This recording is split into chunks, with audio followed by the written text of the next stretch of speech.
Ayon pa ng ilang netizens, baka karma na ang nangyari kay Miss Mexico, Melissa Flores at Dominican Republic, Mariana Doning.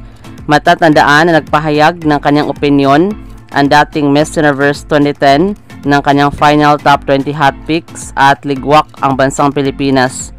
At itong si Mariana Doning naman ay sinabihan siya ng attitude ng ilang netizens dahil inignore niya ang isang Latino fans na gustong magpa-picture sa kanya. Sa kabilang banda, baka maliit din ang score nila sa preliminary competition o di kaya sa closed-door interview kaya naligwak sila sa top 20 semi-finalist. Si Mexico na daw ang bagong Miss El Tocoyo 2023 at ang kanyang runner-up ay si Miss Dominican Republic. Maraming salamat sa panonood. Para maging updated ka, huwag kalimutang mag-subscribe.